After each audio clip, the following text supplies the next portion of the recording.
Vas-y. Voilà, bonjour à toutes et à tous. Alors je voulais vous montrer un petit peu comment je travaillais pour les icônes.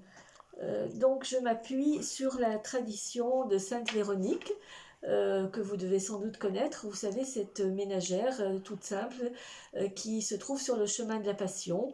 Tout d'un coup, ça s'agite. Elle voit cet homme qu'on flagelle, on insulte, on se moque de lui. Il y a quelqu'un qui porte une très grande croix, donc elle comprend, elle a entendu vaguement parler de cet homme qu'on appelle Jésus et qui annonce des choses un peu extraordinaires. Voilà, donc elle est bouleversée, effectivement, et spontanément, elle a son torchon de lin à la main, et comme nous l'aurions fait sans doute, spontanément, elle court vers Jésus, et elle lui essuie son visage, et puis sans doute, elle lui dit quelques mots.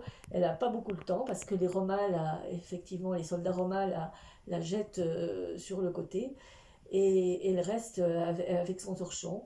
Elle s'enfuit dans sa maison, bouleversée, et au moment où elle va laver son torchon, elle s'aperçoit que le visage de Jésus est resté imprimé sur son torchon de lin. Et la tradition nous dit que c'est la première icône du Christ, la première icône de Jésus. Alors c'est une très belle histoire, on n'y croit pas, peu importe. Moi j'ai trouvé cela très émouvant.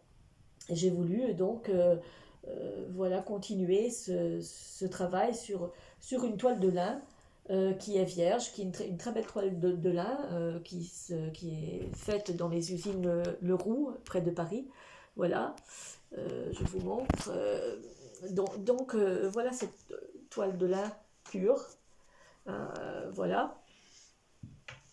Et puis c'est difficile, c'est bon pour la vidéo, c'est difficile un peu parce qu'on n'a pas les appareils très performants, mais ça fait rien.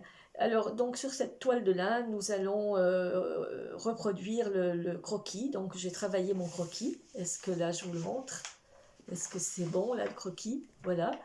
Donc, nous avons travaillé ce croquis-là. C'est donc une icône de tradition byzantine, mais arabe. Voilà, je vous en parlerai plus sur la galerie. Et donc une fois que que vous avez posé votre croquis sur la toile de lin brute, eh bien vous pouvez commencer votre couleur. Voilà, alors on travaille beaucoup évidemment avec des petits pinceaux. On travaille beaucoup avec des petits pinceaux comme ceci, voilà. Est-ce que tu vois les petits pinceaux, Pierre? Pierre me dit quelque chose. Est-ce que tu veux que je remontre la... Alors voilà, oui. Donc on travaille les icônes, vous savez, on travaille toujours à partir d'un modèle. Et puis voilà, donc il prend à l'envers, voilà, hein, cette belle icône de tradition arabe. Voilà, vous l'avez vu. Donc moi j'ai fait donc ce croquis, donc je vous ai montré à partir du modèle. On se sert toujours donc d'un modèle pour faire des icônes. C'est une question, c'est pas très facile parce qu'on doit obéir le plus possible. On doit reproduire le plus fidèlement possible le modèle, l'icône originelle. Et évidemment, chaque iconographe, malgré tout, on va reconnaître son coup de patte, on dira telle icône, c'est tel iconographe qui l'a faite, évidemment, hein, parce qu'on ne peut pas, il y a toujours quelque chose de vous-même qui va s'inscrire dans votre travail, c'est normal, et heureusement d'ailleurs. Et voilà, donc nous commençons, nous travaillons avec des petits pinceaux, avec des couleurs à l'huile, voilà, des couleurs à l'huile. Moi je prends celle de Rembrandt, mais il y a beaucoup d'autres marques hein, très belles.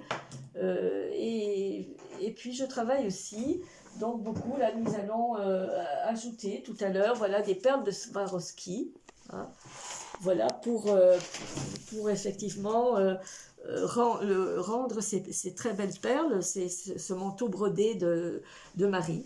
Hein, elle appartient donc au prototype, au type des Vierges de la Passion, hein, cette Vierge-là, les Vierges de la Passion. Voilà. Vous avez aussi sur le modèle, je vous en parlerai aussi plus tard, Jésus qui à l'approche, enfin dans l'avenir qu'il a devant lui, il le pressent, qu'il y a un avenir terrible.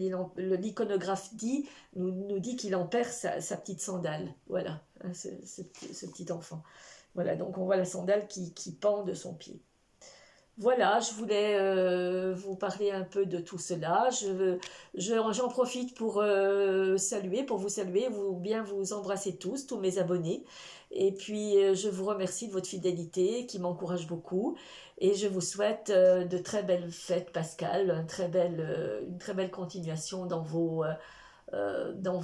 votre création, dans votre créativité. Et voilà, je vous dis à bientôt. Arrête.